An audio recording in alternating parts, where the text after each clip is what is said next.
Hey, Hunter Topper again. We're here with another question. It says, what are the best SEO tools for a beginner? And if you're a beginner, the main thing that you need to learn how to use is Google Keyword Planner. Like, you just need to learn how to master that because there's so many useful uses inside of there, not just keywords and how to like get keywords and like how to geofence keywords, but as well as how to set up ads and like ads that go inside map packs and stuff like that. So like that is like legit like the best tool. Another tool that you could use is called Seorch, and this lets you see. It's SEORCH.eu. You just put your URL in there. You could even put, I don't know. Let me just put this one in there. It's right there. You can just, this is a really good website. It kind of give you like a really great overview. And if you're trying to like, if you're meeting with a client for the first time or you don't really know how to do an audit, you can literally just pop it into here. And then basically anything that's red, you can say we're going to fix. And, you know, you can be like, look, this is what we have to do. So it'll give you like title tags, meta descriptions, bodies. It'll tell you how many backlinks are pointing back to there. It'll tell you how many Facebook posts. I mean, like it's all this information.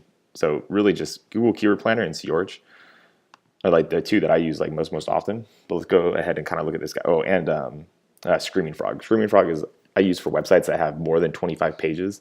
So I can kind of get a look at like 50 pages or plus like from the top down. So I can see which ones have good keywords, which ones have good H1s, and which ones have good titles and stuff like that. Because otherwise, you know, you don't really need anything more than that.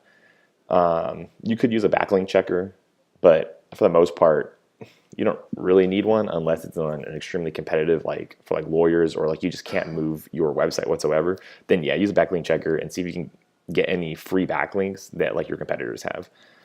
So this guy has like a whole list of stuff here, which is actually kind of interesting.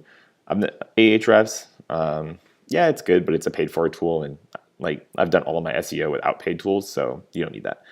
Ant Ranks, never used it. BuzzSumo, never used it. Bing Webmaster Tools, I do use Bing Webmaster Tools a lot, just because there's a lot of free, easy traffic on Bing, so definitely use that. Never used it. Never used it. Never used it. Site Explorer. I don't know what this is. Let's click on it. Let's see what it is. Oh, just Moz. Yeah, Moz is really good. I love the Moz Link Explorer, mainly just to check PA and DA. Never heard of Raven Tools. Screaming Frog is a good one. SEMrush, I guess, again, if you're kind of looking for like a generic all-in-one, check backlinks, check keywords and stuff like that. But you can pretty much find free alternatives in like 10 different websites. Then paying just use this one. SERPs, I've heard of that one. I've heard people using it. Open Graph Generator. I don't know what that is. I'll go look at that later. XML sitemaps. If you're using a WordPress website, you can just use Yoast and it'll create a sitemap. But XML sitemaps is also good to kind of create a sitemap. However, if your website is less than like, I don't know, 1,000 pages, you don't need to make your own sitemap. Like just submit your links directly to Google and through your webmaster tools or your analytics, I can't remember, or your search console. Just submit each page on its own, and it'll, because like Google has come out and said, and I've seen it happen where like if you mess your sitemap up or you try to do something sneaky with it, they'll never trust it again, and they basically like hate your sitemap, and it's basically a negative effect against you. So Google Tools is Google Trends. I guess you can use Google Trends if you're kind of like into like sitting there and like looking for stuff. I've found that it's helpful in daily content, but not in like things to like look forward. Like it's not. I haven't been able to use it to kind of like predict trends, basically, is what I'm trying to say.